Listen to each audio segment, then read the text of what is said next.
오늘 요한복음 4장은 유대 지방을 떠나 갈릴리로 가시던 주님께서 사마리아 지방을 통과하시면서 한 여인을 구원시킨 이야기로 기록되어 있습니다.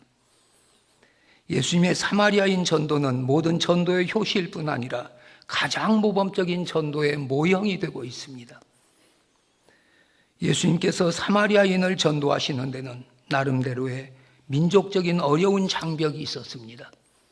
그 당시에 모든 유대인들은 사마리아 사람을 사람 취급하지 않았는데, 오늘 이방 민족을 업신여기는 유다 배타주의를 잘 극복하시고 또 랍비들의 편견인 남자가 여자와 밖에서 이야기하는 것은 잘못된 것이라고 하는 이런 교훈을 극복하시고 한 영혼을 사랑하셔서 그에게 접근하시며 그로 자기가 만나준 분이 메시아임을 알게 하셨습니다.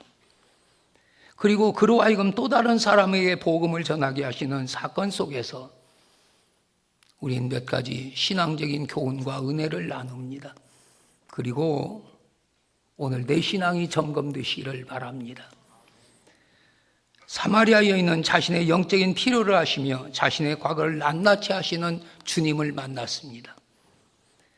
오늘 본문의 예수님은 물을 필요로 하여 우물가에 나온 여인에게 생수를 말씀하시므로 여인의 영적 호기심을 유발시켰습니다. 여러분, 여인의 삶은 평탄치 못했으며 불행한 여인입니다. 죄의 굴레를 벗어나지 못하는 삶을 사는 여인이었습니다. 그러나 때때로 이 여인은 죄악된 삶 속에서조차 육적인 필요 이상의 영적 기근을 느꼈고 이걸 채우지 못함으로 더 공허한 날을 보냈던 것으로 보입니다. 이 여인은 그리심산에서 예배드리기를 원하는 여인이었고 메시아를 기다리는 여인이었습니다. 비록 죄 가운데 살아도, 비록 불행한 삶을 살아도 여인은 예배를 사모하는 여인이었고 메시아를 기다리는 여인이었습니다. 25절, 메시아 곧 예수라는 이가 오실 줄 아오니 그가 오시면 모든 것을 우리에게 고하리이다. 우리 예수님은 이 여인과의 대화 속에서 여인의 영적인 필요를 아셨습니다. 이 세상을 사는 모든 사람들은 다 크고 작은 각양각색의 갈증을 지니고 삽니다.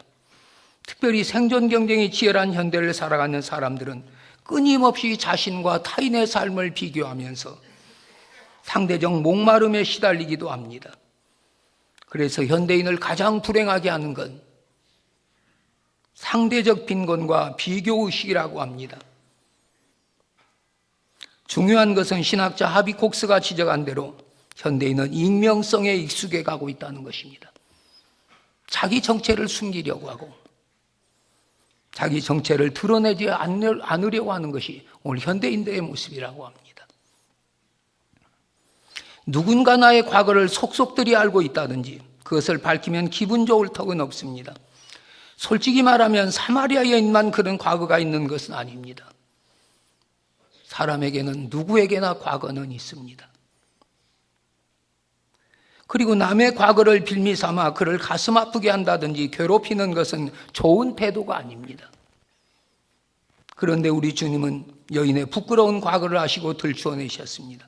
그것은 그녀를 창피 주기 위해서도 아니고 모욕을 주기 위해서도 아니었습니다. 그녀의 어두운 과거를 들추어내신 건 그녀를 살리고 구원하시기 위해서입니다. 주님의 의도와 목적은 여기 있었습니다. 내 과거를 아시는 주님, 지금 나는 그분 앞에 서 있습니다. 주님은 우리의 모든 걸 아셔요. 머리털 하나까지라도 세신 하나님이 내가 살아온 지난 과거를 모르실 리 없습니다. 그러나 주님은 우리의 과거를 용서하시려고 들추어내십니다. 기독교는 미래지향적인 종교이며 과거를 청산하는 말쑥한 종교입니다. 현장에서 간음하다 들킨 한 여인을 바리새인들이 잡아옵니다. 손에는 다 돌멩이를 들고 예수님께 묻습니다. 선생님, 이 여인이 현장에서 간음하다 붙잡혔는데 이런 여인은 돌로 때려 죽이라고 했는데 선생님의 생각은 어떠십니까? 그때 예수님은 죄 없는 자 먼저 이 여자를 쳐라. 그래도 바리새인들이 일말에 양심이 있었으니까 아무도 그 여자를 돌로 치지 못하고 다 돌아가 버립니다. 이때 예수님, 너를 돌로 치려는 자들이 어디 갔느냐? 나도 너를 정죄하지 아니하리니 다시는 죄를 범치 말라. 그리고 여자를 돌려보내십니다. 여러분, 우리 예수님은 과거를 묻지 아니하시고 용서하시는 주님이십니다. 내 삶이 어떠하든지 우린 늘 주님 앞에 와서 그 은혜를 누리시기를 바랍니다. 또한 영생의 물을 주시는 주님을 만났습니다. 죄 많은 사람의 고민은 사람 만나는 일입니다. 일말의 양심이 있는 사람이라면 자신의 잘못과 실수가 부끄러워 사람 있는 곳을 피하고 싶어 합니다. 오늘 본문의 여인도 사람의 눈을 피하는 여인이었습니다. 사람들이 물길로 오는 시간에 사람 만나는 것이 부끄럽고 두려워 아무도 물길로 가지 않는 한낮에 물길로 우물을 찾아갔다가 우물가에 계신 예수님을 만났던 것입니다. 그리고 거기서 놀라운 말씀을 듣게 되었습니다. 그건 한 번 마시면 영원히 목마르지 않은 물이 있다는 것입니다. 여러분, 귀가 번쩍 뜨이는 이야기였습니다. 오늘 현대인들은 다 갈증에 허덕이는 사람들입니다. 무엇인가의 갈급함의 문제를 해결하기 위해 동분서주하며 뛰고 있습니다. 물질의 갈증, 지식의 갈증, 명예욕의 갈증, 사랑의 갈증 등 모든 사람들은 다 이런 영적인 갈증에서 허덕이고 있습니다. 그러나 인간의 가장 중요한 갈증은 영적인 갈증입니다. 영혼의 목마름입니다. 육신적인 모든 것을 다 갖추고 살아도 왜 삶이 그렇게 공허하고 왜 삶이 만족이 없습니까? 영혼의 갈증 때문입니다. 그런데 주님은 영원히 목마르지 않은 물을 주시겠다고 합니다. 귀가 번쩍 뜨이는 이야기가 아닐 수 없습니다. 오늘 세계의 공통적인 관심사는 물의 문제라고 합니다. 21세기 초반 세계 인구는 3배로 증가한 데 비해 물 소비량은 10배나 증가해 물 부족 현상이 심각해졌다고 합니다. 더욱이 앞으로는 물 전쟁이 일어날 것이라는 예견을 합니다. 물론 우리 주님이 말씀하신 물은 지하 생수나 청량음료를 말하는 것이 아닙니다. 우리의 영혼을 시원케 하시는 영원한 생수이신 그리스도를 말하고 있습니다. 그러니까 사마리아인은 그날 거기서 영원한 생명수인 우리 주님을 우물가에서 만났던 것입니다. 오늘 우리도 마찬가지입니다. 내 영혼의 영원한 생수가 되시는 그 주님 만나시기를 바랍니다. 그래야 내 삶에 내 영혼의 기쁨이 있고 내 영혼의 만족이 있습니다. 또한 예배의 주인이신 주님을 만났습니다. 자기의 과거를 아시는 주님을 여인은 선지자라고 말하면서 우리 조상들은 이 산에서 예배하였는데 당신네 말은 예배할 곳이 예루살렘에 있다 하더이다. 이 여인도 예배를 사모하는 여인이었습니다. 비록 죄 가운데 살아도 메시아를 기다리는 여인이었습니다.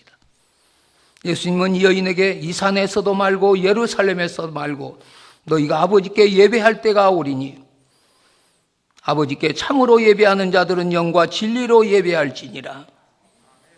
아버지께서 이렇게 자기에게 예배하는 자들을 찾으시느니라. 이렇게 말씀하시는 예수님을 향하여 여인은 내가 메시아 곧 예수라는 이가 오실 줄 아느니 그가 오시면 모든 것을 우리에게 고하시리라. 비록 죄 가운데 살아도 메시아를 기다리는 여인이었습니다. 그런 여인을 향하여 예수님은 내가 곧 그러라. 네가 기다리는 메시아다. 그리고 24절 보면 하나님은 영이시니 예배하는 자가 영과 진리로 예배할지니라. 여러분, 참 예배는 주님을 만나는 것입니다. 교회를 왔다 갔다 하는 것이 예배가 아닙니다. 교회를 올 때마다 주님을 사모하는 마음으로 오시기를 바랍니다. 오늘도 예배 가운데 임재하시는 그 주님을 만나기를 원한다는 믿음으로, 말씀 속에서 주님의 음성을 듣기를 원하는 사모하는 마음으로 교회를 나오시기를 바랍니다. 하나님은 오늘도 영과 진리로 예배하는 자를 찾고 계십니다.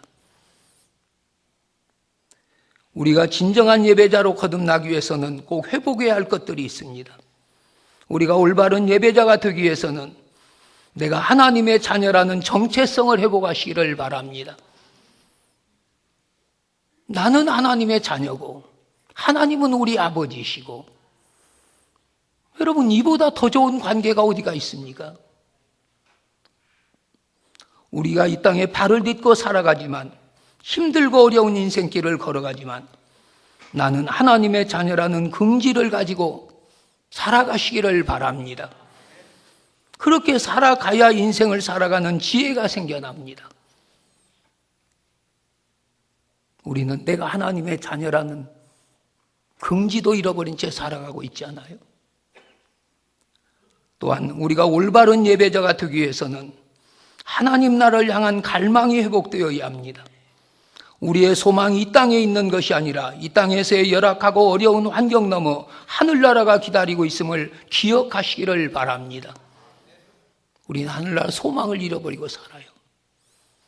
언젠가 우리는 다 가야 할 인생들입니다. 오늘 교동문, 말하는 자의 외치라. 내가 뭐라고 외치리까? 모든 인생은 풀이요, 그 아름다움은 불의 꽃과 같으니 풀은 마르고 꽃은 떨어지나. 이게 인생입니다. 언젠가 우리 모두가 다 이 세상을 떠날 날이 있어요. 떠나지 않을 사람 아무도 없습니다. 떠나는 시간만 차이가 있지요. 먼저 갈 사람 있고 늦게 갈 사람 있고, 하나님이 부르시면 나이에 상관없이 가야 하는 것이 우리 인생입니다. 여러분, 이 땅의 것이 우리의 소망이 아니라 하늘나라가 소망이시기를 바랍니다. 또한 우리에게 하나님의 자녀된 기쁨이 회복되어야 합니다. 세상에서 얻지 않는 기쁨, 세상 것으로 누리지 못하는 기쁨, 예수만 생각만 해도 좋거든. 그 얼굴 배울 때 얼마나 좋으랴. 여러분, 예수 믿는 것이 기쁨이 되시기를 바랍니다. 예수 믿는 것이 즐거움이 되시기를 바랍니다. 오늘 사람과 사람의 만남에도 여러 가지 방법이 있습니다. 편지, 전화, PC통신, 팩스 등 만나는 방법이 다양해졌습니다. 최상의 만남은 직접 얼굴을 대하고 손을 맞잡는 것입니다. 오늘 우리가 드리는 예배도 라디오로도 드릴 수 있어요. TV로도 집에 앉아서 드릴 수 있어요. 인터넷으로도 드릴 수 있어요. 그러나 그건 참 예배가 아닙니다. 제일 좋은 예배는 직접 나와서 자신의 몸을 하나님께 드리는 산제사여야 합니다. 너희 몸을, 너희 생명을 하나님이 기뻐하시는 거룩한 산제사로 드려라. 이는 너희에 드릴 영적 예배니라. 결혼 상대로 요새 젊은이들이 맞벌이 부부를 원한다고 합니다. 그래서 점점 주말 부부가 늘어난다고 합니다. 직장이나 생활 여건 때문에 주중엔 서로 헤어져 있다가 주말이면 만나는 것이 주말 부부입니다. 여러분, 전화가 있고 사진이 있고 영상이 있는데 뭐 때문에 귀찮게 꼭 만나야 합니까? 부부는 만나야 하는 관계이기 때문입니다. 우리 주님과 우리와의 관계도 마찬가지입니다. 주님은 우리를 만나기를 원하십니다. 그리고 주님의 성전에서 만나기를 원하십니다. 교회에 나오는 건 목사 때문도 아니고 직분 때문도 아니고 책임 때문만도 아닙니다. 주님 만나기 위해서 나오시기를 바랍니다. 그날 그녀는 예배의 대상이신 주님을 체험했습니다. 여러분, 교회가 이 땅 위에 가장 존재하는 중요한 목적은 예배의 공동체가 되는 것입니다. 우리 인생의 목적도 마찬가지입니다. 우리는 궁극적으로 하나님을 영화롭게 하고 하나님을 예배하기 위해 지음받았고 또 존재합니다. 우리도 교회에 나와 예배 드릴 때마다 예배의 주인이신, 예배의 대상이신 주님을 만나시기를 바랍니다. 어느 분의 기도 가운데 이런 기도가 있습니다. 하나님, 제 인생을 변화시킨 것은 예배였습니다. 제가 연약할 때 주님이 살아계시다고 증거해 주신 그 예배입니다. 하나님, 이 예배가 다른 누구에게도 생명을 살리며 그 영혼을 변화시키는 예배가 되기를 원합니다. 예배를 통해 주님이 살아계신다고 말씀해 주시기를 바랍니다. 자기는 예배를 통해서 주님을 만났기 때문에 또 다른 사람들이 예배에 참석할 때마다 그 영혼이 변화되고 주님의 살아계심을 알게 해달라는 기도입니다. 또한 삶의 용기와 희망을 되찾았습니다. 28절 보면 여자가 물동이를 버려두고 동네에 들어가 사람에게 이르되, 사람의 눈을 피하여 물길로 왔던 여인이 이젠 사람을 만나기 위해 동네에 들어갑니다. 삶의 변화입니다. 누구라도 예수 만나면 삶이 변화되게 되어 있습니다. 내가 나를 변화시키는 게 아니고 내 안에 계신 주님이 나를 변화시켜 갑니다. 주님 만나시기를 바랍니다. 그래야 삶이 변화됩니다.